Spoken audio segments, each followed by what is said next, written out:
kita mulai kegiatan ini, marilah kita sama-sama berdoa. Baik, marilah kita berdoa yang khusyuk dan ikhlas menurut agama dan kepercayaan kita masing-masing. Untuk yang beragama Islam, izinkanlah saya akan memandunya. A'udzubillahi minasyaitonirrajim. Bismillahirrahmanirrahim. Alhamdulillahirabbil alamin. Hamdan syakirin, hamdan lahimin, hamdan luhafi majidah. Ya Rabbana lakal hamdu kama yanbaghi jalalika wa wajhikal karim wa jimistonik. Allahumma sholli ala sayyidina Muhammad wa ala ali sayyidina Muhammad. Amin. Ya Allah ya Rahman, Tuhan yang Maha Pengampun, ampunilah dosa-dosa kami, dosa kedua orang tua kami, amin, bapak ibu guru kami, dan rekan-rekan kami, ya Allah. Amin. Ya Allah ya Tuhan yang Maha mengetahui, ilmumu begitu luas dan tak terbatas. Amin. Limpahkanlah kepada kami dan rekan-rekan kami. Berilah kami kesabaran dan keikhlasan serta kecerdasan dan kearifan selama mengikuti pelatihan ini, ya Allah ya Rahman ya Rahim. Amin. Ya Allah ya Tuhan kami, akhirnya kami hanya bisa berharap bahwa Engkaulah yang satu-satunya yang akan mendengar keluh kesah kami, dan hanya Engkaulah yang akan mengabulkan segala doa kami. Rabbana atina fid wa bil akhirati hasanah wa qina adzabannar. Baik rekan-rekan, saya serahkan ke moderator. Boleh sekarang silakan dimulai kegiatan ini, mudah-mudahan lancar selalu. Jaga protokol kesehatan, tetap sehat, tetap jaga kesehatan. Baiklah. Assalamualaikum warahmatullahi wabarakatuh. Waalaikumsalam warahmatullahi wabarakatuh. Selamat pagi Bapak Ibu. Semoga semuanya dalam keadaan sehat. Ibu Wahda sudah sehat, Bu Wahda? Mana orangnya nih?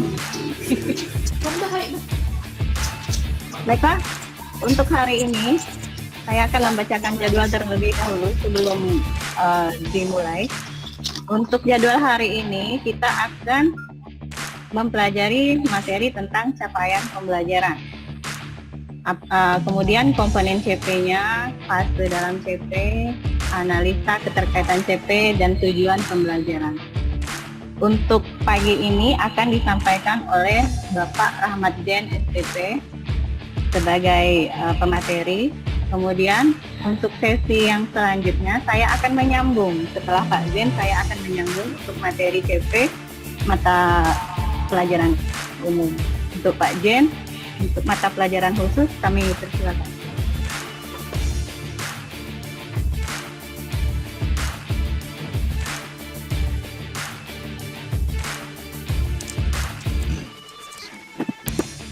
Assalamualaikum Bapak Ibu semua, rekan-rekan.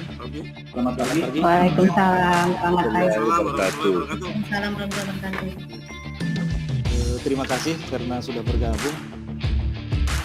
Memang dari awal pagi tadi sudah cuacanya ini Bapak Ibu, saya khawatir juga kalau cuacanya masih belum berubah, ditambah lagi ada petir atau apa, sudah pasti sangat mengganggu. Ini aja banyak rekan-rekan yang ini menyampaikan suara atau sinyalnya putus-putus katanya karena kondisi hujan.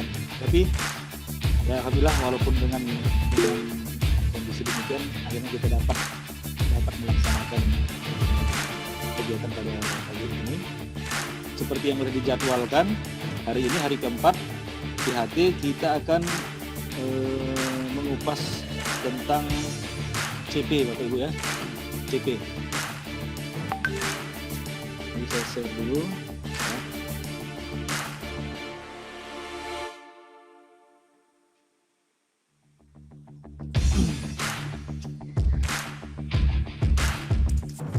dapat dilihat Siap, Bapak dapat? Ibu?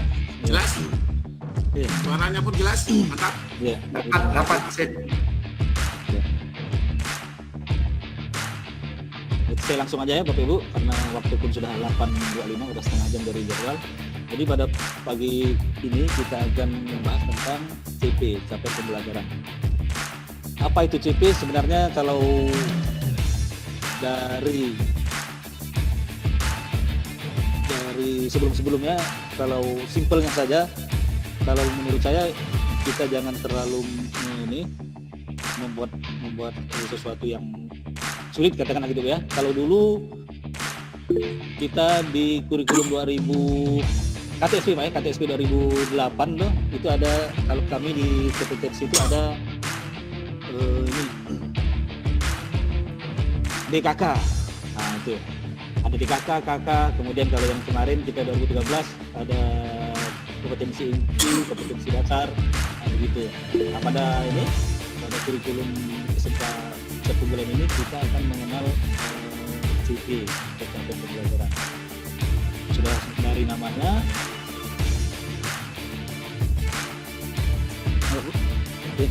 Nah, layaknya kita ingin menuju ke suatu tempat, sudah pasti kita harus mengetahui apa yang mesti kita capai, tujuan kita.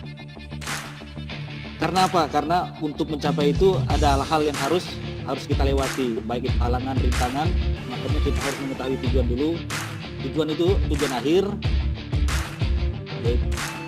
itu capaian tadi.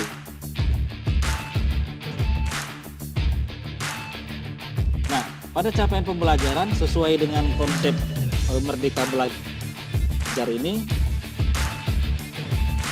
CP itu dengan profil pelajar Pancasila. Ini memang yang bisa Bapak Ibu ya, kalau sebentar berkaitan dengan ini profil Pancasila, profil pelajar Pancasila. Nah, itu tadi karena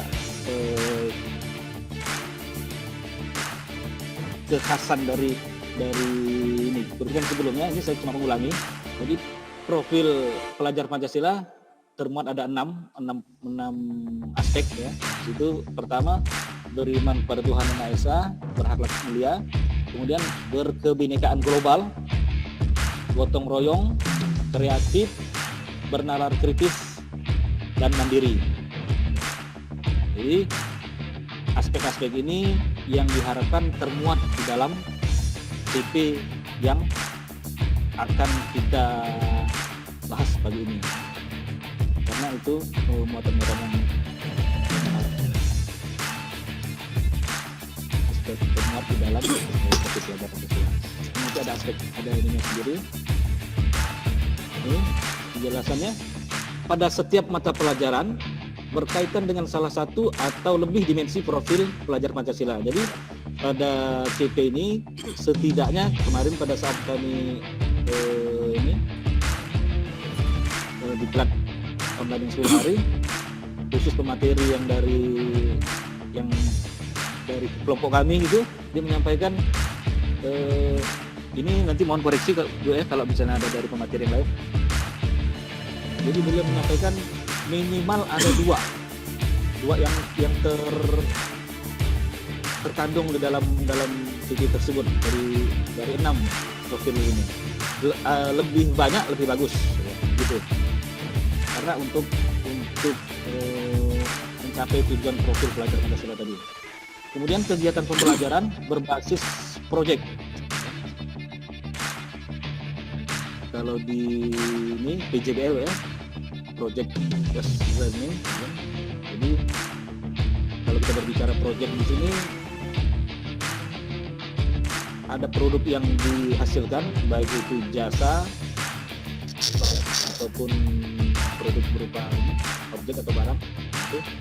Nah, proyek tersebut interdisipliner diselenggarakan untuk memuatan profil pelajar Pancasila. Kemudian perkembangan profil pelajar Pancasila ini dimonitor melalui survei karakter dan portofolio proyek. Portofolio nanti ada, namanya materi bahasanya setelah ini. Ini 6 yang sudah tadi. poin 6 profil pelajar Pancasila. Lanjut.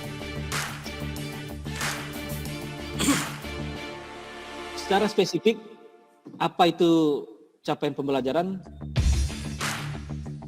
sudah termuat di keputusan Menteri Republik Indonesia nomor 958 tahun 2020. Jadi cari nanti sekumpulan kompetensi dan lingkup materi sehingga capaian pembelajaran memungkinkan setiap anak memperdalam pengetahuan tanpa harus terstandar oleh sistem. Di sini ada penekanan tanpa harus terstandar oleh sistem, itu yang diharapkan, yaitu adanya pendidikan yang memerdekakan. Ya. Jadi capaian pembelajaran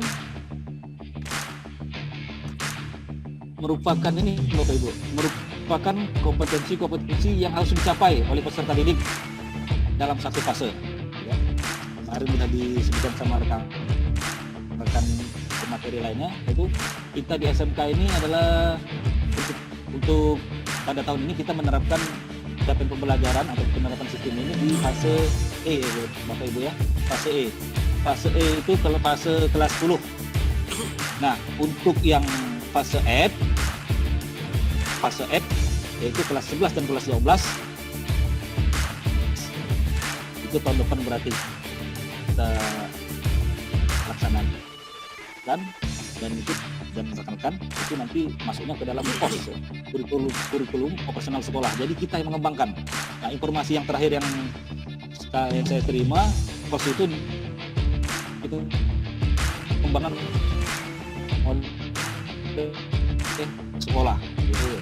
Jadi pada saat kelas 11 nanti kita diberi F kelas 11 dan kelas 12. Nah, kemudian secara garis besar CP diartikan sebagai kualitas hasil pembelajaran yang meliputi tingkat pengetahuan, kedalaman pemahaman, kompleksitas keterampilan yang akan dicapai peserta didik dalam suatu mata pelajaran.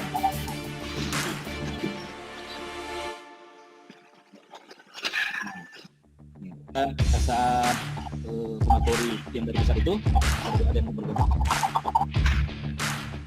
Nah, tadi sampai kompleksitas keterampilan. Nah, kompleksitas keterampilan di sini kita ditekankan, khususnya ke fase F, kita ditekankan atau diberi wewenang tadi untuk menyesuaikan, Bapak Ibu. Nah, itulah mungkin yang berbeda dari sebelumnya. Pada saat kita fase E, Bu ya, kita udah menerima. Ini fase CP untuk yang kita kelas fase F, kita diberi kewenangan untuk menentukan CP tersebut. Nah, kompleksitas keterampilan di sini itu disesuaikan dengan ini, Bapak Bu ya, dengan peluang ataupun kompetensi yang ada di lingkungan sekolah kita berada. Sebagai contoh begini, misalkan saya ambilkan contoh untuk produktif, Bapak Ibu ya. Jadi pada saat kelas 11 nanti fase F, untuk menentukan kompleksitas keterampilannya yang untuk produktif itu diminta untuk menyesuaikan dengan kompetensi atau keterampilan yang dibutuhkan oleh lingkungan sekitar tadi. Nah, makanya yang akan menciptakan kekhasan. Jadi APHP SMK 2 Ketapang,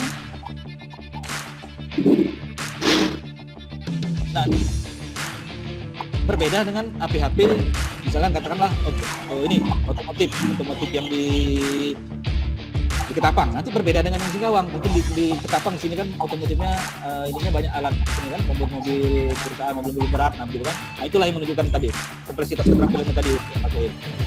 Jadi kita diberi wewenang untuk menentukan CP itu. Khusus untuk yang fase E, untuk fase F, mohon maaf. Fase E kita menggunakan yang sudah plug, yang sudah dikirim oleh kementerian untuk fase E. Nah, hal yang perlu diingat Bapak Ibu.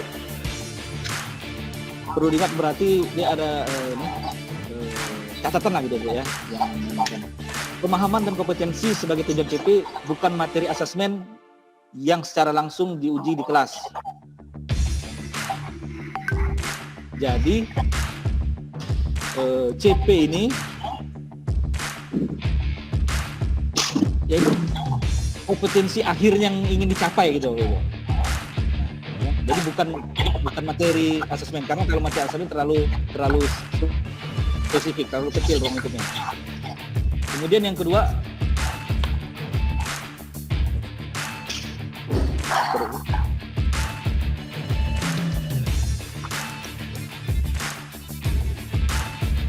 sederet perkembangan yang akan dicapai secara utuh dari pendidikan dasar sampai menengah bukan target yang dilihat secara terpisah-pisah. Jadi pemerintah maunya ini CP tadi berkesinambungan, menyeluruh. Jadi keterkaitan antara fase E dan fase F dia memiliki kesinambungan sehingga konektivitas atau capaian secara keseluruhan dapat terpenuhi gitu ya.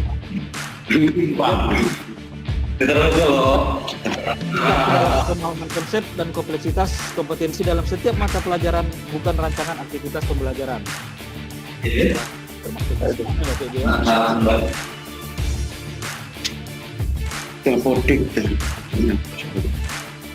penjelasan singkat mengenai konsep dan kemampuan kunci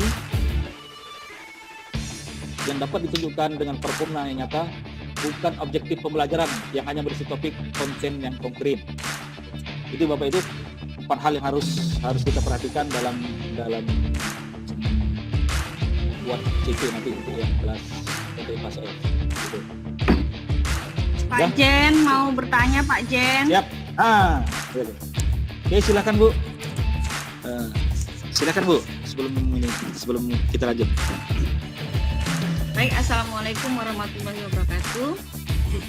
Selamat pagi Bapak Ibu. Wabarakatuh. Pagi. Yang mau saya tanyakan tuh Pak Jen, Ibu. kalau kemarin kan kita pakai kriteria ketuntasan minimal ya, atau yang biasa kita sebut KKM ya Pak Jen ya. Ya. Iya Bu. Pak Jen kedengaran nggak Pak Jen? Iya. Dengar Bu. Oh, Assalamualaikum. Iya, dengar Bu. Dengar Bu. Jelas suaranya. Kemarin kan kita kalau kemarin kan di kurikulum 2013 kita kan masih memakai KKM atau kriteria ketuntasan minimal. Nah, yang saya tanyakan apakah nanti yang di baru ini, yang pembelajaran paradigma baru ini, apakah masih tetap menggunakan KKM Pak Jen? Itu yang pertama. Kemudian yang kedua, jika misalnya kita tidak memakai KKM lagi nih, misalnya nih, kan tadi kan ditentukan dengan capaian belajar. Nah, cara mengukur capaian belajar itu sudah berhasil atau belum dikuasai siswa itu bagaimana? Nyambung ya Pak Jen ya? Iya, nyambung Bu. Nah, kemudian yang ketiga, tadi kan dijelaskan bahwa di capaian pembelajaran itu, capaian belajar itu nanti kan ada fase. Mungkin kan ini belum dijelaskan ya untuk yang fase, tapi pertanyaan saya itu, apakah nanti anak kita itu akan berada di fase yang sama untuk setiap mapelnya Pak Jen? Karena tadi kan adanya merdeka belajar itu tadi. Cukup sekian Pak Jen. Karena juga masih bingung ya Pak Jen, masih sama-sama belajar lah, saya juga nggak bingung. Iya, sama-sama. Benar Bu. Terima kasih Pak Jen.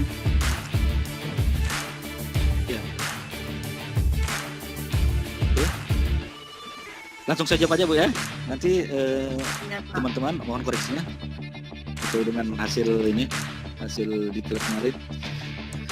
Nah, pertanyaan Ibu Ratna Diah ini nanti akan terjawab pada saat kita masuk materi modul ajar. Jadi saya ini jadwal Bu ya. Saya berikan gambarannya. Di modul ajar itu Bu, di situ ada informasi tentang remedial dan penghayakan. Nah, dari situ kita bisa mengetahui di situ ada ketuntasan Bu. Dan selayaknya CP, selayaknya tujuan pembelajaran, pasti ada di antara siswa pasti ada yang tidak mencapai ataupun tidak sesuai capaian yang kita harapkan gitu kan, yang diminta. Cuma ya, yang membedakan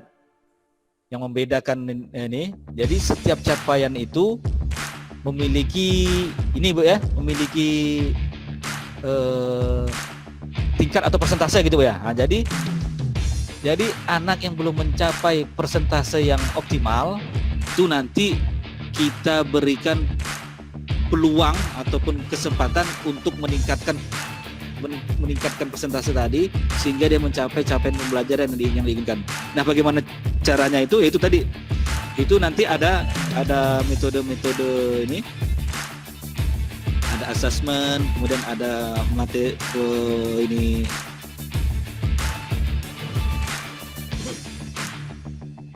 pemberian materi yang lebih ini yang tepat ya, lebih tepat sehingga dia dapat menerima tadi. Nah, kemudian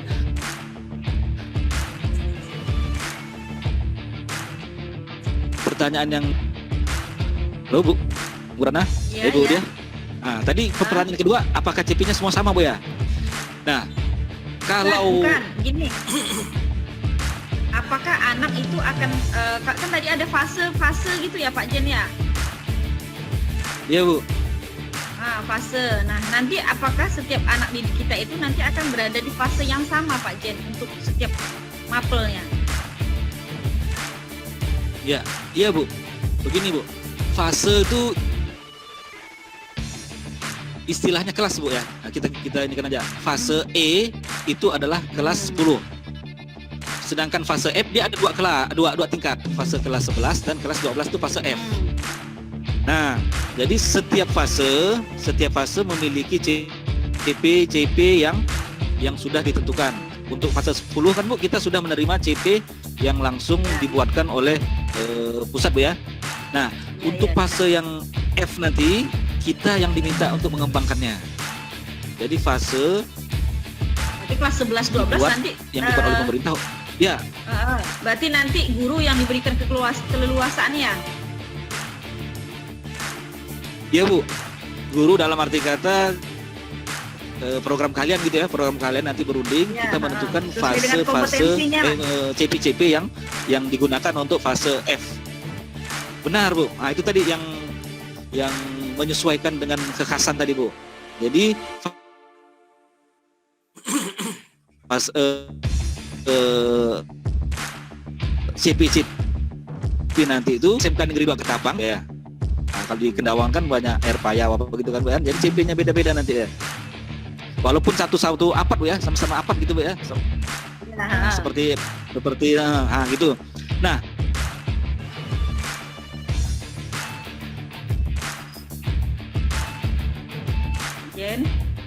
hilang. Diminta menyesuaikan kekhasan dari daerah tersebut. Nah, begitu. Agar apa? Agar kompetensi yang ada, yang CP yang ada tadi dapat diterima atau dapat diserap oleh dunia industri atau dunia usaha di tempat SMK tersebut berada. Jadi kita diberi kemerdekaan, diberi wewenang untuk menentukan CP itu dengan catatan itu tadi Bu ya. Yang acuan-acuan tadi yang perlu diingat itu kan ada 4 itu. Nah, begitu.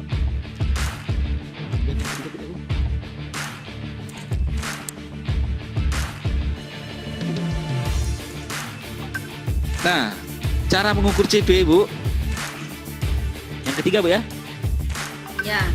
Cara mengukur CP. Di situ nanti setiap CP kan Bu ada elemen Bu. Nah, dari capaian-capaian untuk elemen tadi itu lebih spesifik. Saya contohkan misalnya kalau di APHP itu ada 10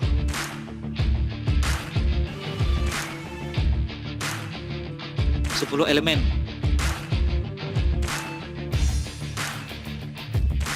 Nah, persentase keberhasilan tergantung dari kompetensi yang ada di setiap elemen tersebut.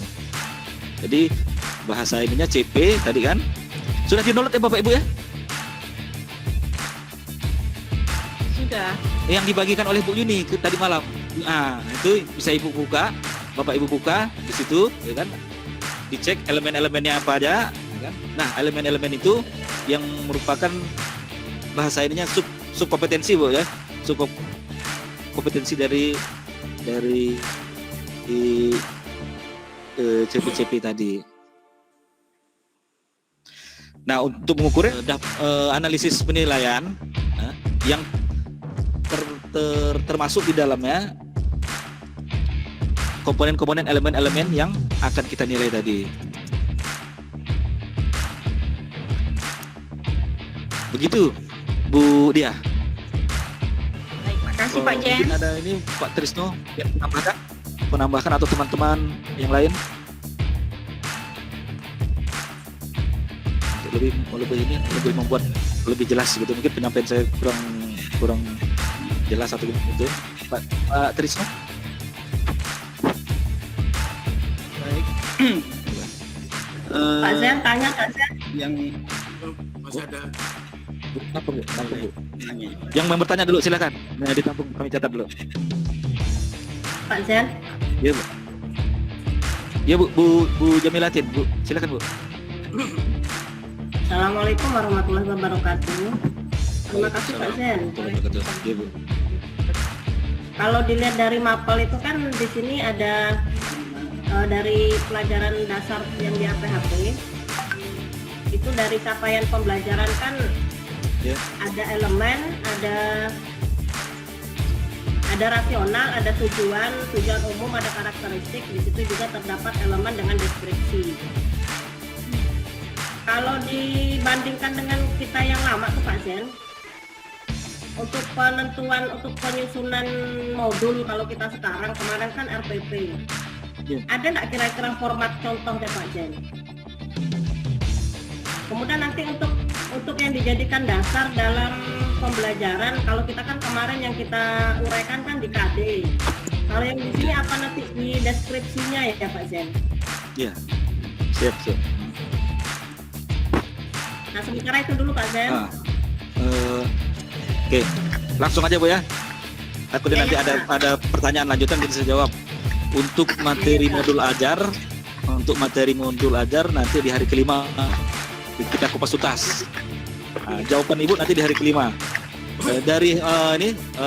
Mohon maaf, dari hari pertama yang online yang offline ataupun online, sebenarnya Bapak Ibu pertanyaannya udah jauh-jauh ya. Kami memaklumi karena kita sebagai pelaku sebelumnya sudah melaksanakan kan Bu. Jadi pertanyaan teman-teman pada saat yang Pak Fajar kemudian apa semua itu pertanyaannya udah ke materi berikutnya gitu lah. Jadi mohon bersabar Bapak Ibu ya. Semua udah dijadwalkan. Jadi itu tadi sama seperti yang Bu Jamilatin bertanya itu sudah dijadwalkan hari kelima karena juga dengan Bu yang biasanya tadi karena ada jadwal berikutnya gitu. Jadi kami ya, terima kasih Pak Jen. Sabar menunggu. Kalau menjawabnya umum aja Bu. Jadi nanti sabar menunggu Bu ya Bu. Karena ada jadwalnya. Jadi ada Bu nanti ada penjelasan masing-masing komplit semua. Satu itu bahkan sampai dengan link-linknya. Ya. Pak Jen, bisa bertanya? Ya silakan Pak. Capaian pembelajaran suatu ungkapan tujuan pendidikan yang merupakan suatu pernyataan tentang apa yang diharapkan, diketahui, dipahami, dan dapat dikerjakan oleh peserta didik. setelah menyelesaikan suatu periode belajar. Yang perlu digarisbawahi menyelesaikan suatu periode belajar. Yang saya tanyakan Pak Jen, bila capaian tidak tercapai, apakah ada remedial yang seperti sebelumnya Pak Jen? Seandainya setelah sesuatu periode belajar telah dilalui tidak tercapai, apakah ada remedial seperti biasa? Ada Pak, ada. Oh, ada. Pak, Ada, sama seperti pertanyaan Bu Rana dia. Ini nanti akan muncul pada saat di modul ajar Pak. Di situ ada muncul Pak informasinya, informasi keterangan dia remedial atau pengayakan. Ada muncul nanti.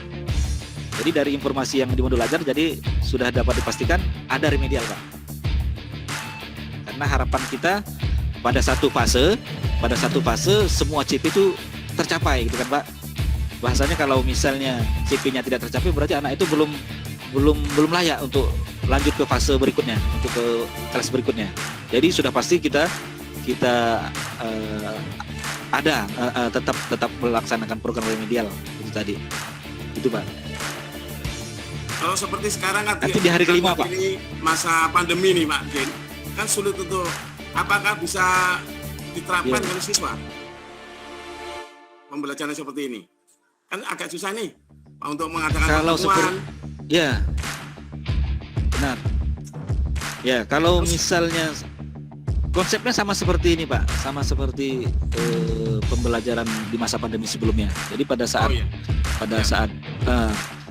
satu kompetensi belum tercapai, ya tetap kita lakukan remedial. Kemudian tentang metodenya itu kita menyesuaikan. Kalau misalnya pandemi begini, berarti kan kita memberikan materi-materi mungkin yang lebih banyak berkaitan dengan pengetahuan gitu ya.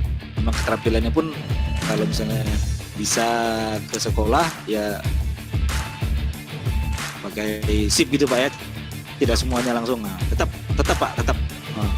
Jadi kompetensinya ya tetap diupayakan tercapai walaupun dalam kondisi pandemi seperti ini gitu. Ya. Pak Trisno tadi ada yang ingin menambahkan sebelum saya lanjutkan? Saya ingin menambahkan sedikit bahwa dikatakan di awal juga oleh Pak Jen bahwa yang namanya CP itu kalau kita kenal di K13 yang lalu itu ada KIKD. Makanya di situ dengan jelas bahwa CP itu atau pencapaian pembelajaran itu adalah pengintegrasian dari KI, KD tapi yang sudah ada tapi sebelumnya itu dijadikan melebur, diintegrasikan di dalam CP sekarang. Nah, pemerintah pusat untuk di fase E itu ataupun di kelas 10 itu sudah menerbitkan CP-nya. Nanti untuk yang kelas 11 seperti yang informasi yang saya terima itu adalah nanti akan dikembangkan oleh kelas satuan pendidikan masing-masing. Nah, ini mungkin tantangan dapat kita bersama. Mudah-mudahan kalau seandainya dari pusat pun untuk yang fase F-nya itu difasilitasi juga ya syukur alhamdulillah. Tapi setidaknya adalah kita sudah ada warning, artinya untuk fase F itu akan dikembangkan oleh satuan pendidikan masing-masing. Nah, terkait dengan yang tadi fase itu kita mengenal fase itu ada sampai dengan fase F. Jadi sebelumnya ada fase A, ada fase B, ada fase C, ada fase D, ada fase E dan fase F tadi. Fase A itu dari kelas 1 dan kelas 2 SD.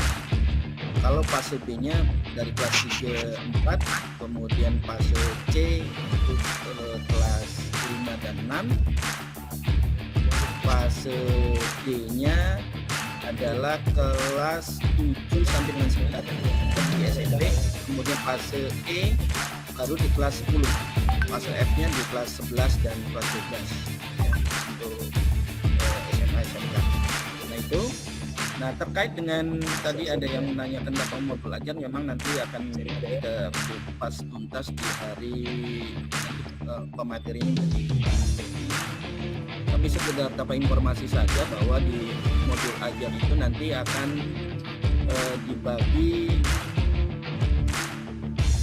jadi seperti hanya kita kenal dulu yang namanya RPP ya, itu ada 3 bagian nanti ya. Ada informasi umum seperti biasa, ada komponen inti, kemudian juga ada yang namanya lampiran ya. Untuk yang komponen umum ini berisi tentang identitas sekolah, identitas pendiri, kemudian kompetensi awalnya itu apa, kemudian ada target peserta didik juga,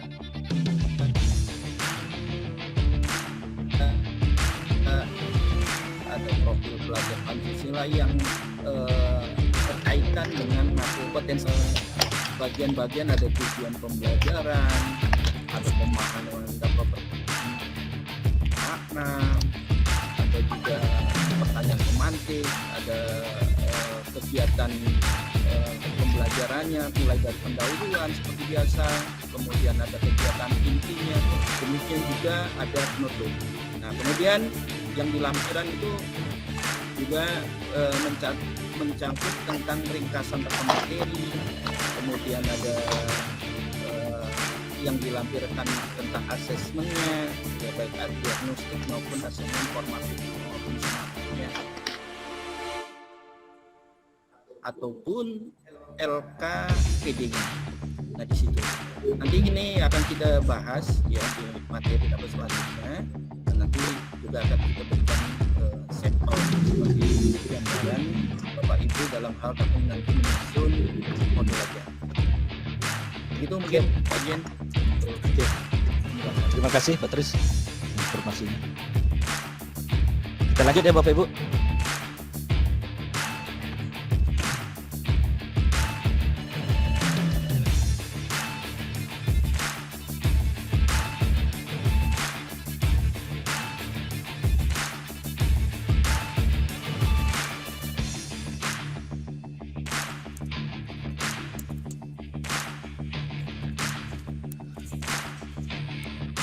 Oke, berikutnya prinsip penyusunan capaian pembelajaran. Ada 3 poin penting yang harus kita perhatikan dalam penyusunan CP. Yang pertama, terukur dan spesifik. Sama ya Pak Ibu, sama seperti sebelumnya, segala sesuatu yang kita buat memang dari dulu diminta terukur, agar pada saat nanti kita melakukan penilaian tidak repot dalam penilaiannya. Nah, terukur dan spesifik di sini ditulis berdasarkan taksonomi Bloom. Jadi kata kerja yang sesuai dengan tingkatannya ini sudah berulang-ulang kita ini Bapak Ibu ya kalau berkaitan dengan ini. Kemudian memperhatikan aspek pengetahuan dan pemahaman. Aspek pengetahuan dan pemahaman ini termasuk di dalamnya adalah bagaimana siswa menerima materi tadi sehingga apa yang diinginkan oleh CP tadi terpenuhi. Maksudnya begini Bapak Ibu, ada metode belajar yang tepat, nah, gitu lah ya. Jadi kita diminta untuk selalu memperhatikan keberpihakan kepada peserta didik. Jadi peserta didik diberi situasi yang merdeka sehingga dia dapat mencapai pemahaman ataupun pengetahuan yang kita inginkan tadi. Jadi ini kita nanti masuknya ke pemilihan metodenya ya, metode yang lebih tepat ke peserta didik kita, karena setiap peserta didik memiliki karakteristik yang berbeda-beda. Nah, Kemudian praktis, karena semakin jelimet, semakin ribet, peserta didik juga semakin sulit untuk menerima tadi. Jadi kita buat sepraktis mungkin sehingga CP tersebut dapat mudah dipahami oleh siswa-siswa kita. Kemudian keterampilan generik. Jadi keterampilan generik di sini minimal dia termuat keterampilan yang ada pada umumnya Bapak Ibu ya. Misalkan kalau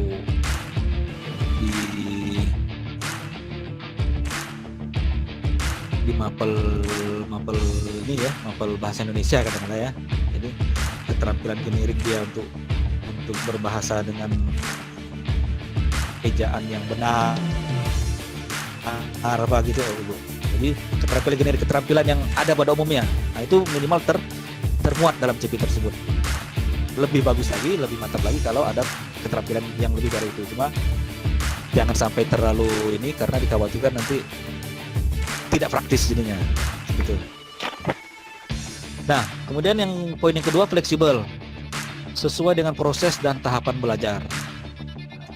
Ini yang sudah dibahas oleh Pak Tris tadi yang dijelaskan Pak Tris, sesuai dengan proses tahapan belajar, sesuai dengan fasenya. Pemateri dari pusat kemarin berkali-kali menekankan pada kami. Kebetulan pada waktu itu pematerinya dari PPTK, jadi beliau memberikan pesan untuk fase E, katanya kan, untuk APHP contohnya, gitu kan, dulu banyak sekali hal yang seharusnya belum dilakukan gitu Bapak. Contohnya begini, pada fase E anak-anak itu sudah diberi atau melakukan praktek untuk proses ataupun pengolahan tingkat lanjut. Misalnya katakanlah dia diminta untuk membuat roti gitu kan, misalnya kelas 10. Nah, di yang sekarang ini permintaan dari pusat, dari adanya penutup CP ini, jadi sebelum memproses itu anak-anak harus tahu dulu misalnya cara pengecilan ukuran. Jadi proses penepungan, karakteristik penepung yang baik bagaimana, apa gitu. Jadi jangan langsung membuat produk yang sudah memiliki kompleksitas pengetahuan yang lebih gitu. Jadi biar anak itu menguasai kalau dulu tuh dasar-dasarnya dulu Bapak Ibu ya. Nah, gitu. Itu jadi sesuai proses dan tahapan belajar. Dengan demikian anak pada saat di fase berikutnya anak masih ada rasa ketertarikan, kemudian ada rasa ini. Jadi tidak ada muncul, oh ini udah kelas 10 kemarin yang kita buat, gampang mainnya. Nah, gitu. Jadi diharapkan anak tuh tetap ada rasa penasaran, rasa ingin tahu, makanya kita harus menyampaikannya sesuai proses. Jadi lebih spesifik gitu. Nah, enaknya mungkin nanti kalau misalnya udah ada kelas ini Bapak Ibu ya, kalau udah ada fase F enak kita. Cuma karena ini baru kelas fase E, maksudnya begini, pada saat produk dari fase E dibuat oleh anak-anak kelas 10 kan, nah itu nanti bisa itu digunakan oleh fase F. Enak kalau udah ada runutannya gitu. Cuma karena ini kan mau tidak mau berarti ya sedikit tidaknya tetap digunakan juga akhirnya begitu. Tapi kita menyesuaikan aja nanti.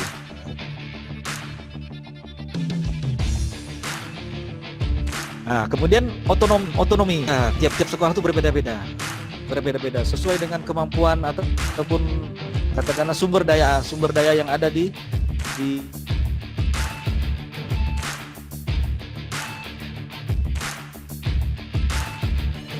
yang kita bentuk nanti, kita buat nanti, diharapkan dia dapat diterima, kompetensinya dapat bermanfaat, dapat dipergunakan gitu kompetensinya di daerah tersebut. Jadi selama ini kan kita udah plek kelas 11 ini gitu kan. Nah, ini yang lebih merdeka lagi, kita diberi kesempatan untuk mengembangkan CP sehingga CP tersebut dapat dapat diserap oleh kebutuhan ataupun ini industri yang ada di di otonomi daerah kita, kan? Produk-produk apakah, keterampilan apa yang banyak diperlukan di daerah tersebut, nah itu kita kembangkan. Ini yang sekali yang sangat ditekankan oleh pemateri dari pusat. Jadi kelas 11 sangat-sangat perlu diperhatikan agar siswa kita dapat terserap karena memiliki kompetensi ataupun CP yang betul-betul sesuai dengan kebutuhan dari daerah tersebut.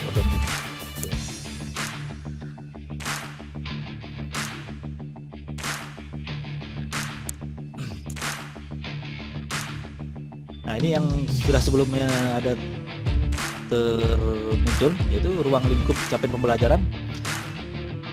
Ini berkaitan dengan ini ya, dengan penulisan dan pembuatannya. Bentuk penulisan, kemudian bentuk penulisannya, nah, itu nanti termaktub. Nanti kita masukkan poin-poinnya dari yang CP yang dari pusat itu, nanti kita tinggal masukkan ke modul ajar tuh ya. Nanti ada ininya di hari kelima besok.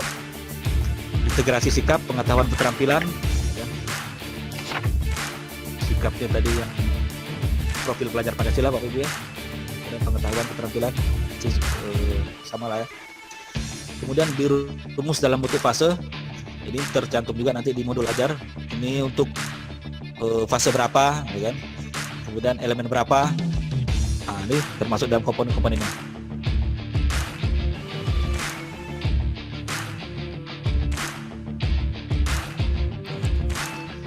Kemudian ini yang perlu lagi ditekankan dalam CP Bapak Ibu. Sebelumnya sudah dibuat tadi praktis Bapak ya. Ini ditekankan lagi, diminta lagi. Jadi tujuan CP dirumuskan per fase. Per fase tadi ya, per kelas tadi. Materi pelajaran tidak terlalu padat. Kenapa tidak terlalu padat? Karena diharapkan kompetensi yang dicapai anak itu tadi lebih mudah dipahami, kemudian lebih fokus. Nah begitu, anak-anak lebih mudah memahami dan lebih fokus. Bagaimana nanti kalau misalnya pada fase tersebut banyak kompetensi yang itu kan, nah itu berarti kita harus pandai-pandai mengatur pembagian waktu dari elemen dari CP tersebut. Kalau untuk ini rasanya perlu ada rapat yang detail gitu ya, rapat program untuk penentuan ini dan penentuan waktu dari tiap elemen dari CP tersebut. Nah, kemudian peserta didik mempunyai cukup banyak waktu untuk memperdalam materi dan mengembangkan kompetensi. Karena melihat kondisi siswa kita yang berbeda Bapak Ibu ya, dengan siswa yang berada di daerah perkotaan, mungkin pertama minat belajar mereka udah tinggi, kemudian akses informasi pun mudah. Jadi untuk peserta didik kita kayaknya ini perlu peran serta kita untuk mencapai pendalaman materi ini.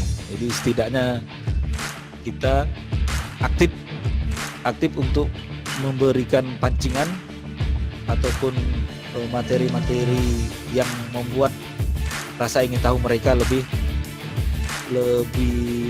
penasaran, lebih bersemangat gitu Bapak Ibu ya. Gitu. Jadi peserta didik diminta untuk lebih banyak itu ya. Yaitu dia lebih diberikan kesempatan, diberi peluang untuk mencari jalan ataupun cara sehingga dia dapat memahaminya. Itu tadi merdeka belajar tadi. Jadi untuk membantu itu tadi kita, karena kondisi siswa kita kayaknya peran dari kita untuk guru-guru yang dari daerah ini lebih masih ditutup gitu Bapak Ibu.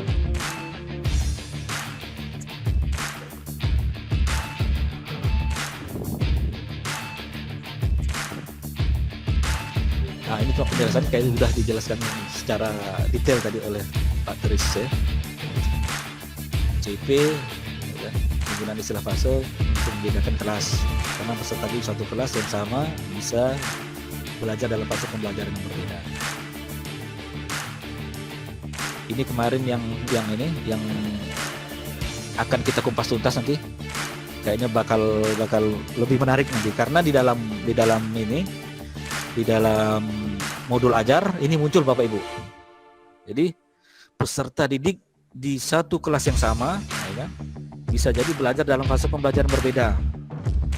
Jadi pada suatu kesempatan guru harus mengelompokkan anak ini sudah mencapai elemen-elemen yang mana saja. Nanti mereka diberi metode belajar sehingga dia dapat mencapai fase yang diharapkan tadi.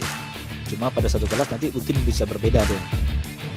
Teknis pelaksanaannya nanti mungkin itu Bapak Ibu ya, sama seperti kalau dulu kita kan ada kelompok-kelompok yang melakukan pengayakan untuk yang udah tercapai kompetensinya di pengayakan. Nah seperti itulah intinya.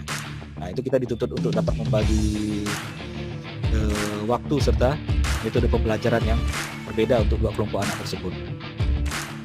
Menambahkan Pak Jen, kebetulan sudah dibuka di sini, nggak apa-apa ya? Ya silakan Bapak. Oke, terima kasih Pak. Siap. Ini materi Pak Willy ini, makanya. Silakan Pak. Terima kasih atas kesempatannya. Ya, ini betul sekali apa yang dikatakan Pak Jen. Jadi dalam satu kelas itu akan ditemukan nanti siswanya itu fasenya berbeda. Makanya di sini kita perlu adanya asesmen diagnostik yang pertama. Jadi adanya tes awal. Jadi ketika ada tes awal, kita tahu kemampuan dasar anak. Jadi setelah di tes awal itu, kalau dia mampu menyebutkan apa yang akan kita ajarkan, maka kita nggak perlu lagi kalau mereka mampu. Jadi intinya begitu. Setelah itu di akhir pembelajaran juga itu kan nanti kita akan melihat di asesmen sumatifnya, apakah anak ini berhasil.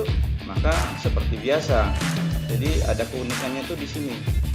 Jadi seperti biasa itu ada pengayaan, ada remedial. Bagi yang gagal itu remedial, bagi yang berhasil dan lebih tinggi kita beri pengayaan dengan materi yang bukan kita ajarkan. Jadi ditambahnya seperti itu. Jadi untuk mencari tahu fase anak dalam satu kelas, maka adanya pretest itu tadi. Itu Pak Jen, terima kasih. Oke, terima kasih Pak penjelasannya. Nanti pada saat modul ajar dikupas tuntas lagi Pak ya, biar lebih ini. Siap Pak Jen, siap. Ada lagi Bapak Ibu? Bapak Ibu yang ingin bertanya? Silakan Bu Susiana, ada yang angkat tangannya. Mic-nya Bu. Mic-nya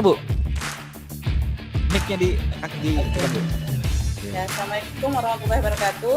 Waalaikumsalam warahmatullahi wabarakatuh. Ini Pak Jen mau nanya kan, tadi itu kan ada disebutkan kalau dalam satu kelas itu bisa anak-anak tuh bisa kita mengajarkan dengan fase yang berbeda ya Pak. Fase berbeda. Iya. Iya. Sedangkan fase kita untuk SMK itu kan fase E itu untuk kelas 10, fase F untuk kelas 11 dan 12. Nah di sini saya kayak kurang paham Pak Jen, gimana maksud dari kalimat tersebut? Ya. Oke Bu ya, saya coba jawab. Nah, kemarin ini sempat kami bahas. Jadi begini, pada satu fase, ya Bu, itu kan terdapat banyak elemen Bu ya, banyak elemen. Kalau yang di materi yang umum itu ada ini topik bahasan ya. Kalau kami tidak ada topik bahasan tuh di CP itu. Nah, topik bahasan. Kalau di yang umum ada topik bahasan. Nah, ruang lingkup. Jadi pada saat elemen atau ruang lingkup yang sama tuh kan Bu kan, nanti kan ada asesmen diagnostik untuk mengetahui siswa tersebut apakah sudah menguasai atau memahami materi itu. Nanti pada saat siswa tersebut lolos asesmen diagnostiknya, dari semua aspek dia itu sudah memenuhi, maka dia dapat melanjutkan ke elemen berikutnya dalam satu fase, Bu. Elemen dalam satu fase. Mohon maaf. Jadi fase yang ibu maksud tadi kayaknya fase 11. Nah, jadi itu yang bikin rancu memang. Karena fase F tuh ada kelas 11, kelas 12, Bu. Nah, jadi kita, maksudnya di situ. Jadi pada saat di fase dalam satu fase, gitu kan? Nah, dia bisa beda dua perlakuan. Nah, itu karena kalau kami menangkapnya di fase F tuh, Bu. Karena di fase F tuh kelas 11 dan kelas 12. Jadi tetap ini, Bu, ya. Apa yang kita lakukan tetap dalam satu kelas lah, Bu, ya, dalam satu tingkatan kelas yang sama. Karena sistem kita kan masih seperti itu, Bu, ya, dan siswa yang percepatan, Bu, kecuali ada kelas percepatan apa itu beda lagi kan. Jadi di dalam satu fase ini maksudnya itu tadi itu fase F yang kami nangkapnya, karena di situ ada kelas 11, ada kelas 12. Sedangkan apabila dia di fase E, ya kan, dia tetap dalam satu fase, cuma elemen ataupun topik bahasannya itu yang berbeda, tapi dalam satu fase gitu. Nah, itu berlaku mungkin untuk yang ada kelas percepatan gitu. Ya, itu yang dapat saya jawab. Mungkin ada ini narasumber lain yang ini ingin menambahkan, melengkapi atau mengkoreksi. Ya, silakan. Oke, Ajen. Yes. Jadi begini Bu Susiana. Ya. Saya sih memang mungkin harusnya boliskan yang paham tentang matematika. Tapi enggak apa-apa gini, misalnya di fase E. Di fase E ini kan ada elemen. Kalau di kami tuh, kalau di kejuruan tuh elemen, Bu. Jadi satu fase E itu ada 10 elemen di kejuruan. Nah, dari elemen ini nanti ada capaiannya. Capaiannya itu ada beberapa. Kemudian ketika anak itu di satu elemen, kemudian ada di satu topik, dia itu misalnya lepas dari asesmen diagnostiknya, berhasil, intinya begitu. Nah, maka anak ini sudah memenuhi elemen itu, jadi tidak perlu melakukan pembelajaran lagi. Nah, jadi seperti itu. Makanya lanjut ke materi berikutnya. Mungkin di matematika ada matrik atau apa gitu, Bang. Nah, seperti itu. Jadi di matrik pun nanti kan dibagi-bagi tuh dari awal-awalnya tuh. Saya sih kurang paham juga untuk matematika. Jadi seperti itu, dia materi ini dia lolos, kemudian lanjut ke materi berikutnya. Nah, kemudian yang keduanya ada di pengayaan itu tadi. Nah, bagi yang diagnostiknya tidak berhasil tapi dia pahamnya lebih cepat, nah kita berikan pengayaan. Bagi yang tidak tuntas, remedial tetap sama, seperti itu. Bisa dipahami kali, Bu, ya bahasanya ya. Ini. Mungkin itu kurang pahamnya, dan kira tuh dari fase E ke F itu kan beda jenjang gitu, Bapak. Itu yang bingung saya itu. Fase itu bisa juga terjadi. Misalnya di akhir pembelajaran antara E dan F bisa dia naik, bisa juga. Jadi seperti itu. Mungkin Pak Tris lebih diperjelas karena bahasa. Silakan Pak Tris. Jadi terkait dengan fase ini ada pengelompokan berdasarkan kelas. Jadi oleh pemerintah itu terus di kelompok-kelompok dalam fase tersebut. Ada fase A, fase B, C, sampai dengan F. Kalau A itu duduk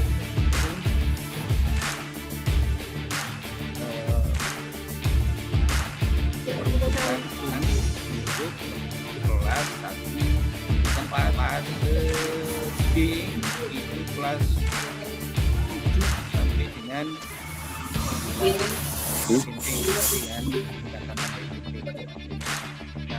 khusus untuk SMA dan SMK ini jadi adanya di fase E dan F. E itu untuk kelas 10, kemudian yang fase F itu untuk di kelas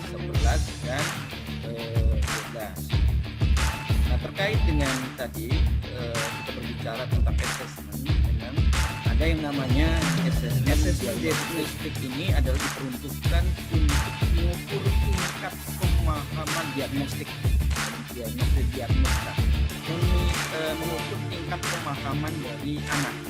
Hanya kemudian di awal ya, tes pemahaman anak, apakah materi yang akan kita sampaikan pada misalnya hari tersebut itu sudah paham atau belum anak ini. Manakala kemudian sudah dilakukan tes diagnostik tersebut, kemudian anak itu paham, ya, modul ajar yang kita sudah susun pun ibaratnya itu adalah nanti akan bergeser, karena anak kalau sudah memahami dengan tes atau diagnosis itu boleh dapat bergeser, artinya ke materi dari tes atau diagnosis tersebut. Assessment itu dapat selain dapat diagnostik itu tadi, ada juga dapat yang assessment yang lain, ada assessment dapat formatif, dapat proses sebagainya. Demikian juga tapi yang sumatif dapat gitu. Nanti ini juga akan dapat disampaikan untuk assessment, ada tersendiri nanti di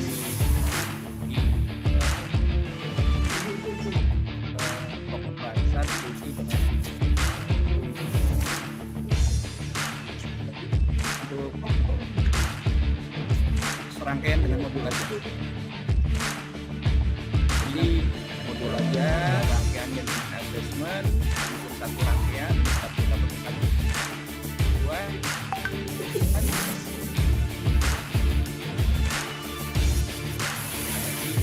kawan-kawan dapat kita secara aktif dalam membuat modul aja. Di hari berapa ini? Besok lepas ini kan? Besok nggak salah besok Pak Tri. Yang Jumat ya. Hari Jumat nanti. Jumat dan ini ya Pak Ben. Begitu. Sekian. Masih bagus. Ya, betul. Terima kasih. Pak. Kita lanjut ya Bapak Ibu. Masih ada waktu? Masih ada waktu? Oke. Nah, ini kita sudah sampai di ini di akhir pembahasan CP. Pak Jen, Iya Pak?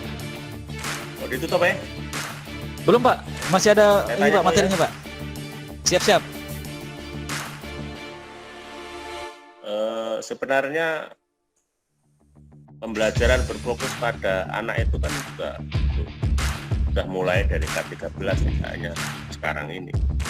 Jadi pembelajaran berfokus pada peserta didik, artinya peserta didik yang lebih aktif untuk menyerap pembelajaran dari guru. Itu filosofisnya di K13 sudah ada.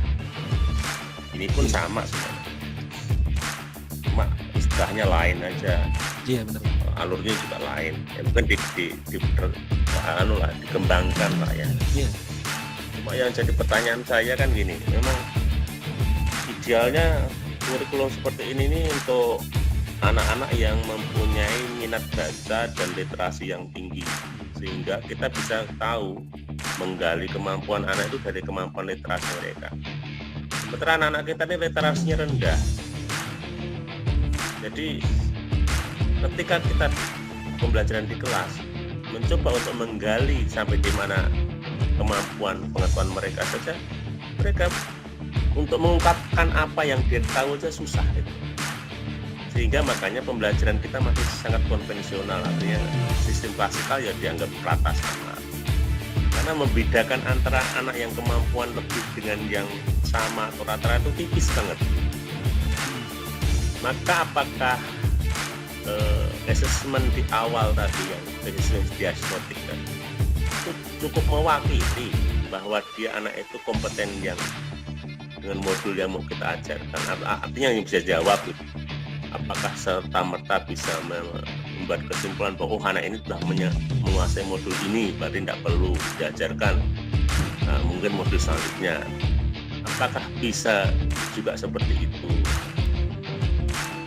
Karena ini berat, terus terang berat. Guru harus mempunyai banyak variasi untuk melaksanakan teknik pengajaran di kelas yang sama dengan siswa yang banyak. Itu kan beratnya di situ.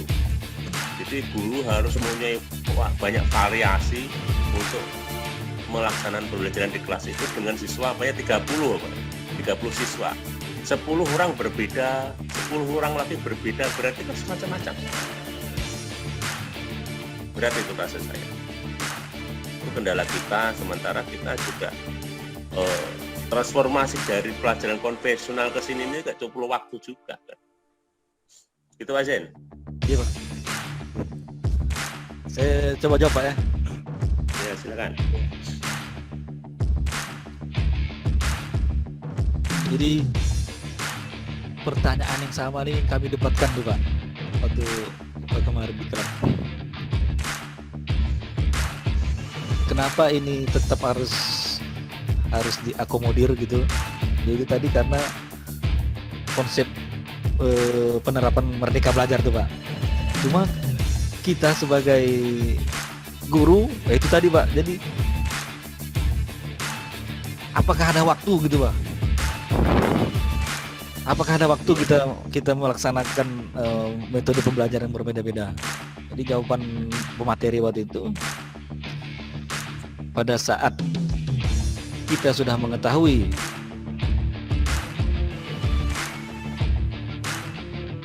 hasil asesmen diagnostika, jadi konsep ataupun teknik metode sebelumnya juga tidak dipungkiri bisa dilakukan gitu. Contohnya misalnya pada itu Pak, anak yang mudah itu kan kita berikan waktu ataupun berikan dia ruang untuk memperdalam materi yang sudah dikuasainya tadi ke tahapan berikutnya. Sementara yang lain yang perlu bimbingan kita itu yang kita tangani dulu. Cuma memang timbul pertanyaan lagi Pak, nanti untuk mengkondisikannya lagi gitu kan. Nah, terlebih lagi apabila dalam satu kelas seperti yang Pak Imam bilang tadi, banyak bahasanya banyak kelompok ataupun tingkatan dari. Nah ini pun saya pun masih sebatas apa yang sebelumnya gitu Pak kalau saya. Jadi siswa-siswa yang dapat meningkatkan pengetahuan dia yang lulus asesmen diagnostik tadi, kita berikan waktu ataupun wilayah tersendiri untuk memperdalam itu dengan bantuan-bantuan ataupun materi-materi yang sesuai lanjutannya tadi kan. Nah sementara saya akan fokus untuk meningkatkan kompetensi siswa yang belum mencapai ini tadi target standar tadi. Karena gini, berdasarkan itu kami karena gini, mohon maaf saya salah ya. Karena konsep klasikal itu sendiri, pengajaran sistem klasikal itu sendiri adalah untuk mengakomodir sistem pembelajaran yang tidak bisa bervariasi menurut saya. Jadi paman saya dulu tuh klasikal tuh memang ya memudahkan guru untuk mengajarkan secara komprehensif kepada siswa yang dalam kelas itu gitu loh. Jadi kalau saya lihat di konsep-konsep dunia barat itu memang ya mirip-mirip seperti itu. Artinya anak yang sudah kompeten di pembelajaran itu dia bisa meninggalkan kelas itu dan dia bisa ngambil di kelas lain gitu. Dan dia siap dengan daya dukung itu. Nah kalau kita kan kelasnya yang sama, gurunya harus melayani dengan variasi siswa yang begitu banyak, berbeda kemampuannya, itu ya merdeka, memang merdeka bagi siswa, tapi gurunya nggak merdeka itu lah. Parah lah. Kan gitu. Bener. Gitu aja. Iya, Pak.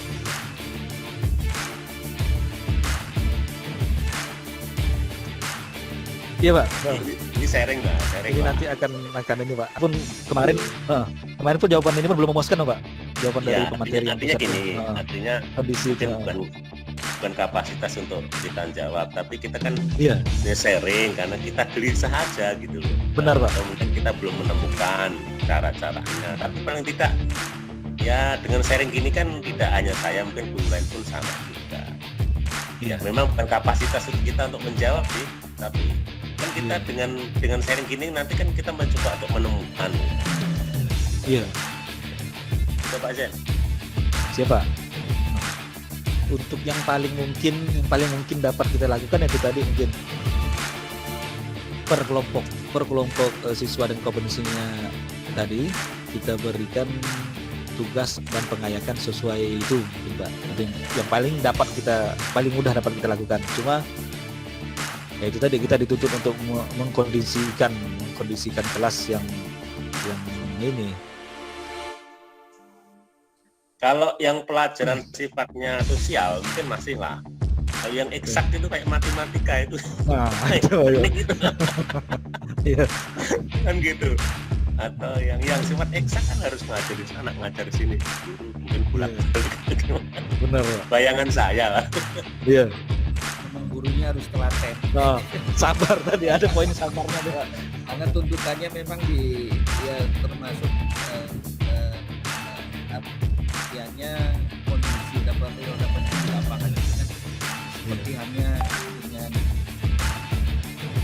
memberikan pembelajaran sesuai dengan karakteristik masing-masing peserta didik. Dia kan susah benar dari sekian ada dalam satu rombel 36 dengan karakteristik apa yang berbeda-beda. Tapi setidaknya kita general dapat dengan minimalisir apa yang ada.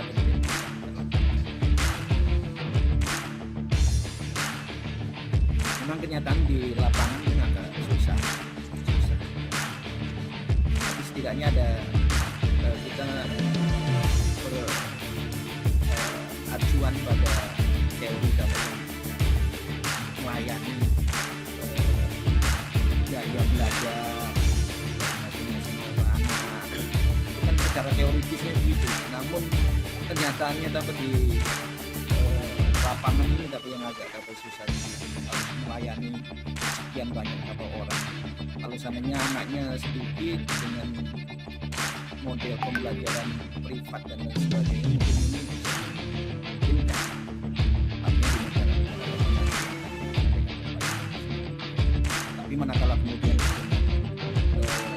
kuantitas jumlah anak kita yang satu rumpel dan banyak tapi setidaknya kita mengatur ke perkara sama. Terima kasih ya. Iya, terima kasih, Pak. Pak Sumari. Pak Sumari, Pak Sumari ada yang angkat tangan. Silakan, Pak. Pak Sumari, Pak Burhan. Pak Sumari, silakan.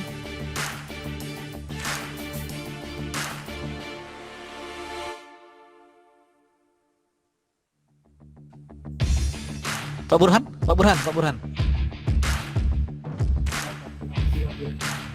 Nah, makasih Pak Jen. Ya, Ya, ini pembahasan capaian kompetensi. Cuma kan pembahasan kompetensi yang kali ini kan datang kejuruan. Mohon maaf lah, ini saya tentang pembelajaran umum ya. Oh, Nah, ya, menurut saya capaian masing-masing kompetensi dari bangku pelajaran itu masing-masing beda Pak. iya. Hanya keterampilan kita saja untuk mengatasi siswa dengan pembelajaran yang sesuai yang diinginkan. Terus kalau diagnostik yang disampaikan oleh Patris seperti asesmen diagnostik tadi itu kan di K13 sudah sudah dialami juga, sudah kita jalankan yang disebut dengan hak persepsi dan lain-lain, hanya beda istilah. Terima kasih Mas. Ya, hanya yang sekarang ini untuk mapel kan beda-beda ya Pak, mohon maaf ya. Kalau untuk fase di kelas 10 yang kita ajarkan, fase di kelas 10, setelah kita diagnostik, ternyata kemampuan mereka itu baru sampai pada fase 3. Di fase C, mereka berada di kelas 3. Contoh pembelajaran agama Islam, ini contoh Pak ya. Mohon maaf lah ini. Kalau kelas 10, fasenya itu menganalisis ayat Al-Quran dan hadis. Ayatnya tidak disebutkan lah ya. Menganalisis ya Pak.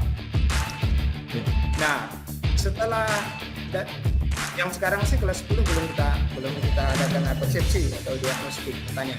Cuman kebanyakan dari tahun-tahun kemarin itu banyak mereka yang kemampuannya masih berada di fase 3. Bahkan masih ada berada di fase 1 yang huruf abjad huruf hijaiyah saja masih. Iya. Itu kendalanya. Ya. Jadi yang saya menyarankan ini, yang saya sarankan ini saja fasilitas kita untuk mengelompokkan anak sesuai dengan fase masing-masing.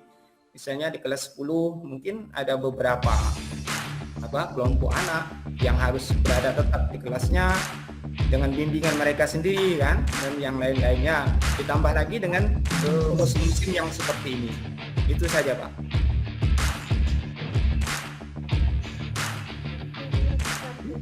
Terima kasih. Oke, Pak.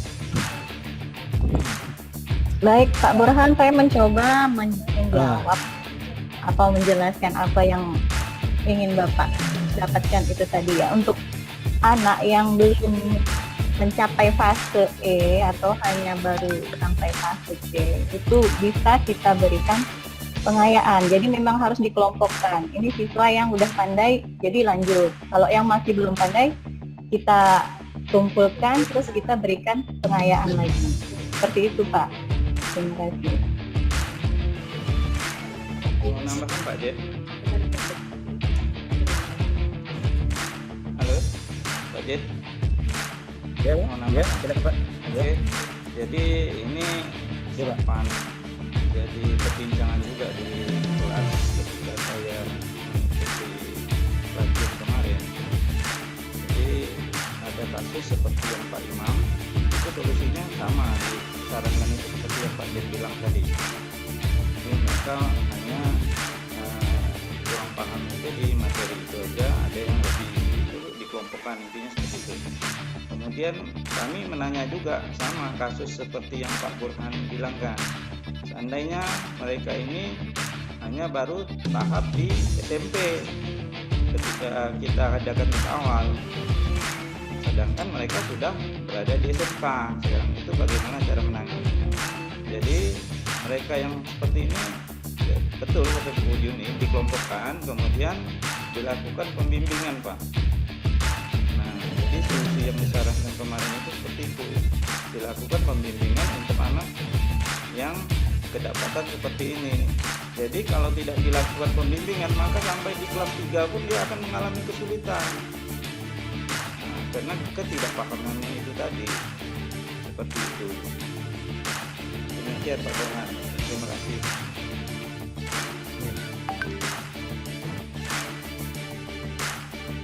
Jadi teringat dengan yang ditayangkan film oleh Bu Astika itu tadi kemarin kali. Itu ada salah satu anak yang kemudian mengalami kesulitan di dalam proses pembelajaran dalam hal bahasa dan sebagainya, sehingga kemudian karena kesulitan itu tadi, makanya kemudian guru memberikan pembimbingan kepada sepakat intinya seperti itu ya. Patris. Halo Patris. Halo. Iya tak. Ya. Ini kalau menyinggung masalah film yang ditayangkan oleh Bu Astika, itu ada kaitannya dengan soal pretest. soal pretest kemarin, anak yang stres mendapatkan tugas dari guru pada masa pandemi. Jawabannya kan ada option yang menyatakan wali kelas, pesan singkat dari wali kelas untuk memberitahukan jangan seperti itu. Option yang lain ada yang menyarankan untuk pergi ke rumah sakit psikologis. Jadi jawaban yang mana Pak Tris? Sebelum proses nih. Itu yang pertama. Terus yang kedua Pak. Film yang ditayangkan Bu Astika itu kan sangat panjang. Dan pesan positifnya ada. Alhamdulillah kita semua ngambil pesan positifnya. Ya. Tapi yang saya cermati juga ini saya Pak ya, jangan diambilkan yang saya cermati itu ada sutradaranya. Ada sutradara yang ujung film itu harus berhasil dengan baik sesuai kemauan sutradara. Kalau kita mengalami secara langsung, apakah mungkin bisa terjadi seperti itu? Itu mengorbankan siswa yang lain demi satu siswa. Misalnya 38 siswa mengorbankan 38 siswa untuk satu siswa itu. Itu saja Pak. Tapi kalau ambil positifnya betul kata Pak Tris. Ini hanya sharing saja ya. Makasih Pak Tris. Jawaban saya itu pertanyaan saya yang perlu dijawab yang itu Pak Tris. Optionnya itu yang mana tuh? Japri. Makasih. Ya Pak, makasih sama-sama. Pak Evan nih, Pak Evan, silakan Pak Evan. Dari tadi ini angkat tangannya. Pak Evan. Mana dosen?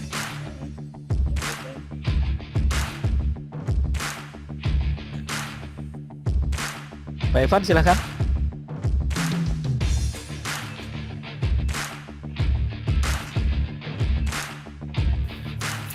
Pak Evannya lagi ke belakang. Udah lupa katanya apa yang mau ditanyakannya. Ke belakang. Pertanyaannya kata udah lupa. Oke lah. Ya. Berarti gini itu kalau Selanjutkan aja Pak. pembelajaran Ya. pembelajaran berpusat pada anak. Ya betul, itu kalau di K13 kan juga gitu. Artinya anak itu harus pandai-pandai mencari sendiri, atau dia berkolaborasi, atau dia mencari informasi di internet.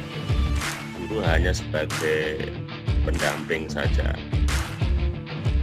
Kalaupun seperti itu, dengan apa yang diomongkan tadi, solusi ya kalau ada anak yang kurang lalu guru mendampingi, ada dilakukan pretest, ternyata ada sebagian anak yang harus diajari sementara yang lain dilakukan pengayaan, itu berarti pembelajaran bukan lagi berpusat pada anak, ke guru lagi,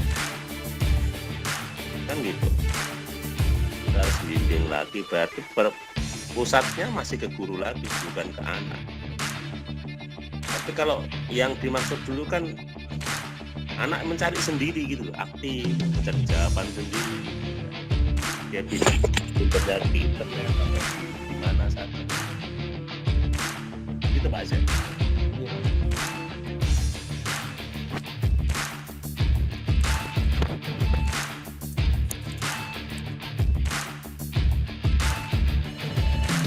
Berarti memang penyerapan itu pun ini Pak ya, saling bertumbuhkan nggak kalau setelah kita bahas ini ya. Cuma memang mungkin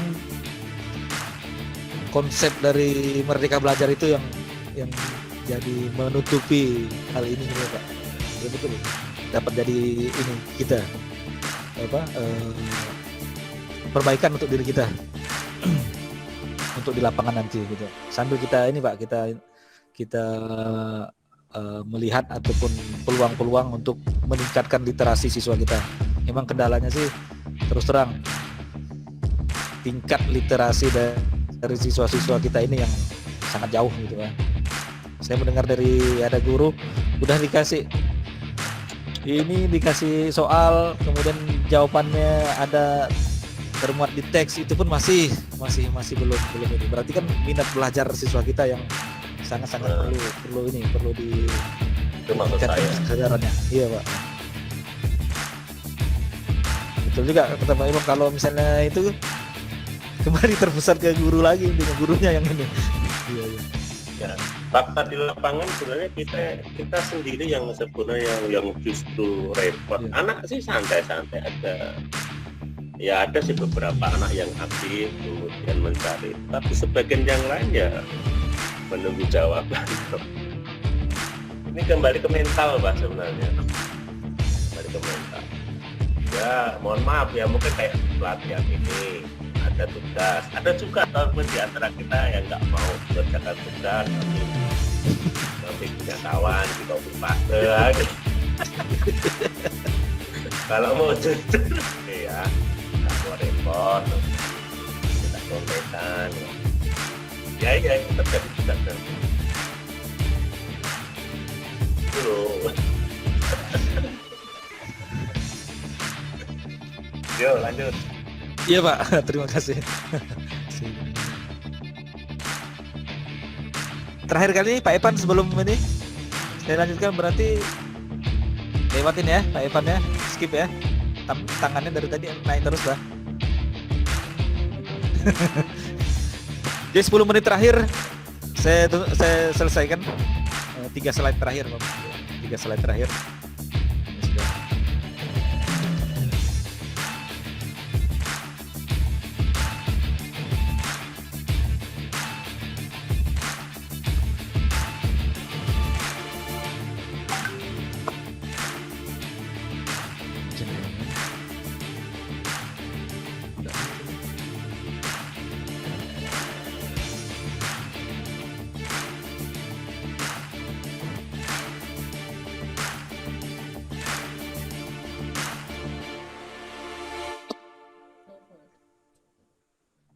Pak Ibu.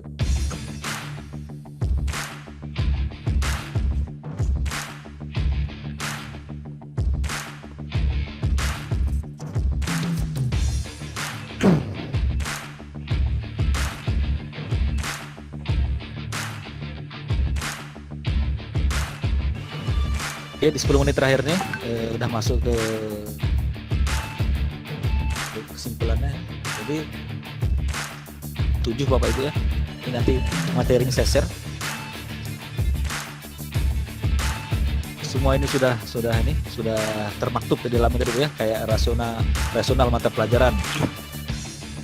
Alasan mempelajari mapel tersebut, ya, kriteria antar mapel dengan salah satu atau lebih profil pelajar Pancasila. Ini kan tadi muatan profil pelajar Pancasila yang terkandung di dalam mapel ataupun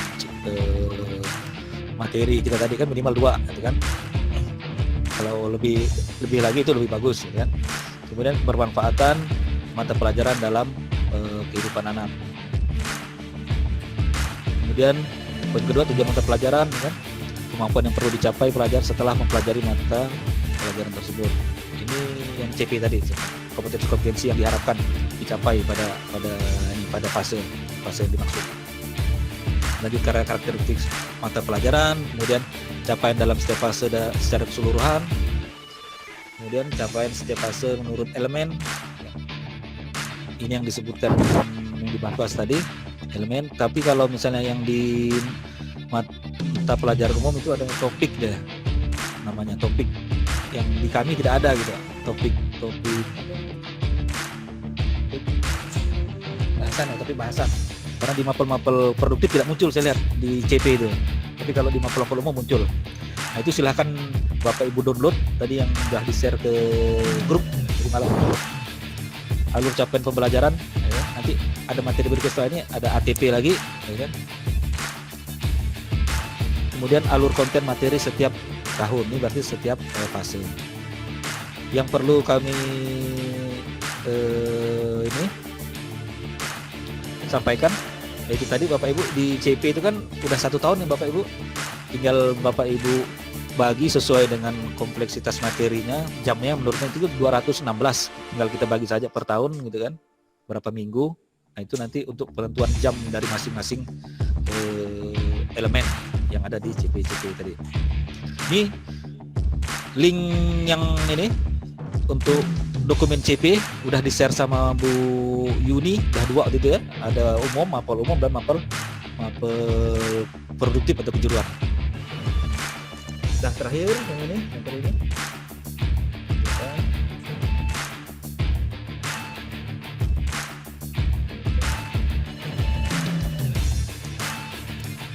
Untuk mencapai aktivitas pembelajaran tadi kita menerapkan atau diharapkan ya melakukan 3 kelompok besar kegiatan ya. Pertama, analisis karakter dan kemampuan peserta didik.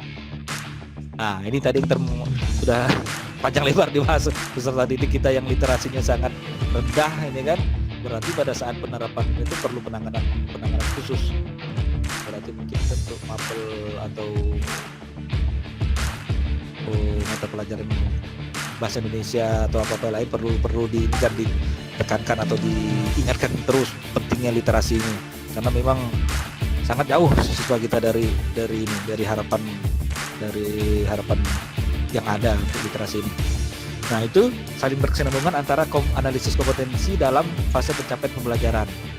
Analisis kompetensi ini yaitu tadi disesuaikan, yang diminta disesuaikan dengan otonomi tadi Bapak Ibu ya, kompetensinya, agar kebermanfaatan atau keterserapannya dapat tercapai. Nah, itu kita aplikasikan pada penempatan peserta didik. Peserta akan kita aplikasikan atau kita terapkan untuk peserta didik kita. Sudah pasti tak adalah aktivitas pembelajaran yang dapat mencapai tujuan dari CP tadi. Nah, sepertinya itu materi saya pagi ini, Bapak Ibu. 5 menit sebelum ini coffee break. Kalau ini ada LK Bapak Ibu ya, ada LK yang akan disampaikan oleh Ibu Yuni Hasbianti. Silakan Ibu Yuni. Baik, terima kasih Pak Jan. Untuk Elsa hari ini, sebelum Bapak Ibu mengerjakan, akan saya berikan contoh untuk pengerjaannya seperti apa. Mungkin takutnya nanti bingung bagaimana cara mengerjakannya. Tidak lepas dari materi yang sudah saya bagikan kemarin untuk CP masing-masing mata pelajaran. Saya harap sudah di-download untuk mempermudah mengerjakan LK yang akan kami bagikan pada hari ini. Ini contoh LK yang akan Bapak Ibu kerjakan ya.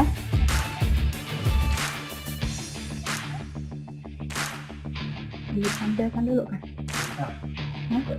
Buka ininya dulu. Terus? Gimana?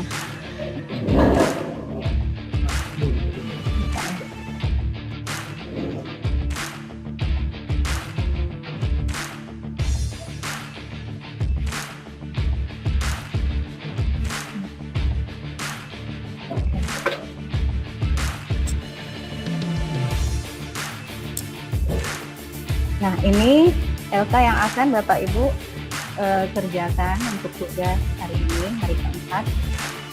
Cukup Bapak Ibu kerjakan untuk mengisi fase E dan fase F saja, karena tingkatan kita untuk kelas 10, 11, dan 12. Selanjutnya, nah akan tampak seperti ini nanti hasilnya ya Bapak Ibu. Nggak coba ya?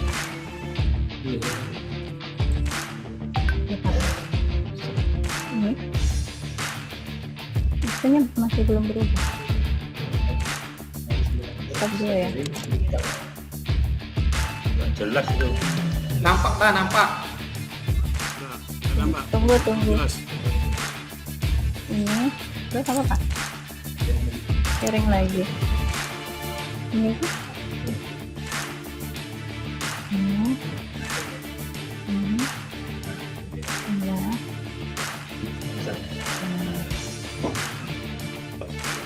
Sejuwe. Bayono bantal itu lepaskan lah. Oh. Ingin.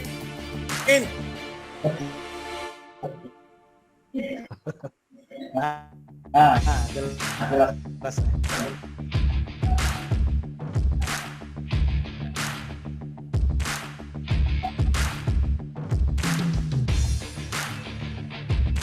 Dingin kesen.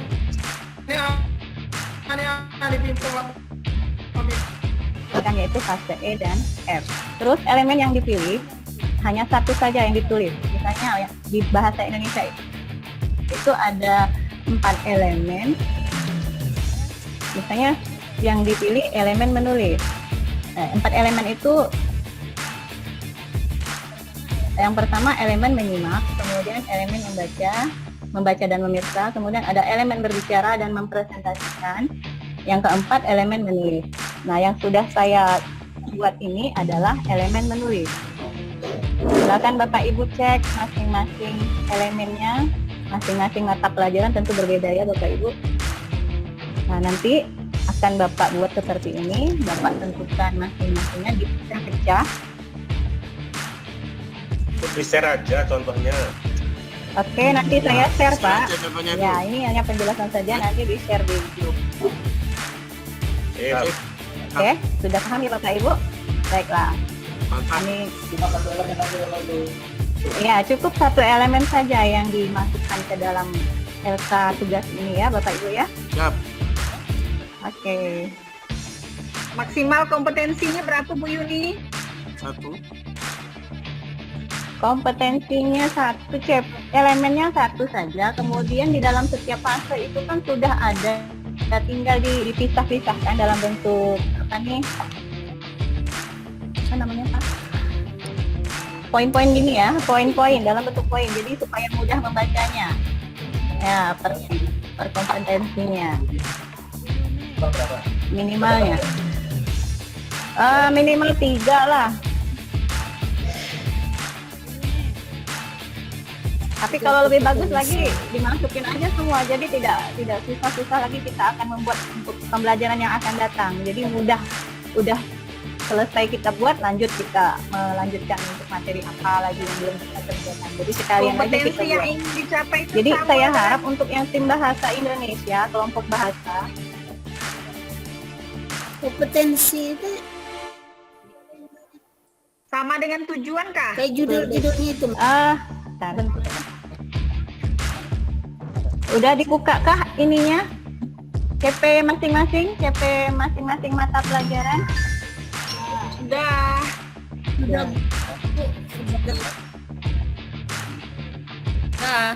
Udah dibuka dah. Sudah, oke. Nah, seperti ada apa saja isinya itu? Ada elemen dan deskripsi. Ada elemen. Nih, BK gimana?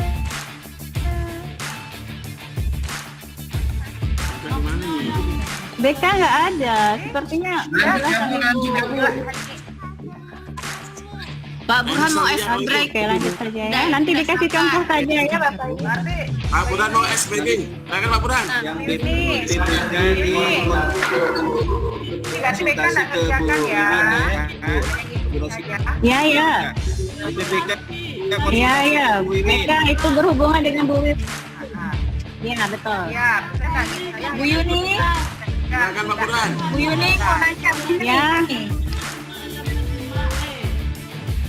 Es breakingnya silakan Pak Siapa Burhan. lo yang mau nanya nih, Bu? Ya, Ibu Yuniati. Ibu Yuniati, suaranya kurang jelas.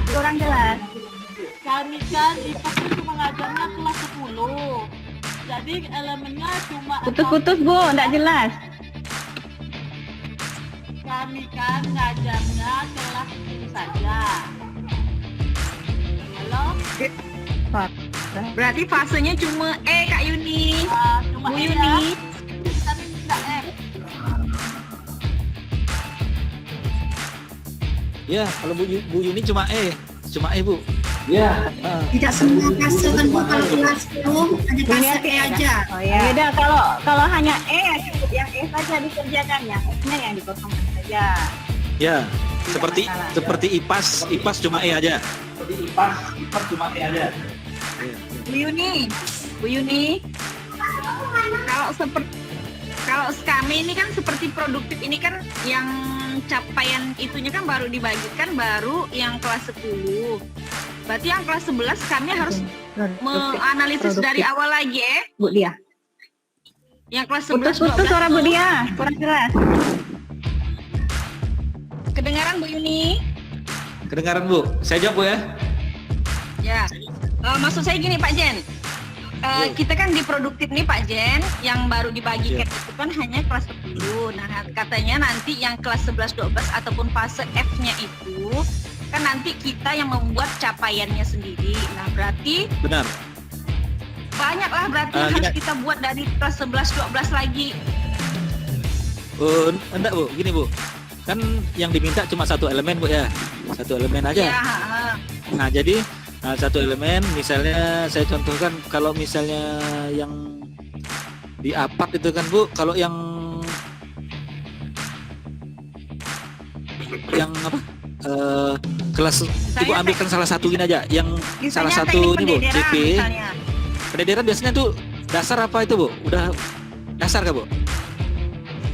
itu kompetensi. Itu Bang, itu masukkan itu Bu. Masukkan yang fase fase F Bu. Ibu ambil aja satu ininya, satu CP-nya.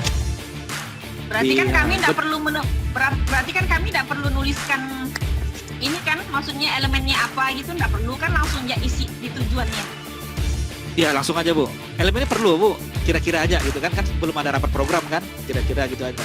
Tapi yang jelas dia bukan dasar kompetensi. Tapi kayaknya itu yang di share Kak Bu Yuni itu kayaknya yang di sebelah kiri kan langsung kan, cuma fase E terus kanannya cuma kompetensi yang dicapai. Oh iya, enggak disebutkan elemen. Iya Bu, langsung isi aja Bu. Oke, siap. Berarti berdasarkan dengan contohnya kata lain kan hampir sama dengan tujuan pembelajaran waktu kita ngajar. Ya, siap. Seperti yang fase F Bu ya, yang fase F dengan diberi yang dasar-dasar Bu ya. Iya, Ya, oke, sip. Pak Zen, ya Pak. menurut saya karena ini semuanya baru latihan, kita nggak usah mikir kelas 11, 12, semua kan semua dari dulu. Jadi menurut saya semua kelas 10 aja, itu hanya untuk latihan. Fase E aja ya Pak Imam. Ya, kelas 11, 12 itu kan nanti. Ini pun mulainya dari kelas 10. Jadi rasa saya supaya nggak bingung. Ini kan LK itu hanya memahamkan buat latihan. Jadi ambil aja semua kelas 10. Prinsipnya yang penting tahu. Gitu aja sih menurut saya. Saya terima ya. Oke, ya Pak. Setuju Pak Imam. Setuju. Udah nih panitia sudah nih menyetujui Pak. Oke, berarti kita sepakati fasenya fase E saja, yang sudah pasti sudah muncul gitu ya, yang sudah ada langsung dari pusat. Untuk yang E dibiarkan kosong Bu. Fase F dibiarkan kosong. Oke Bapak Ibu ya. Jadi cuma fase E untuk yang produktif, untuk yang kejuruan dikirim ke WA saya, untuk yang umum dikirim ke WA Bu Yuni Hasbianti. Siap. Sama seperti biasa, kami tunggu sampai dengan besok. Itu Pak Ketua Kelas nanti informasikan. Oke Bapak Ibu.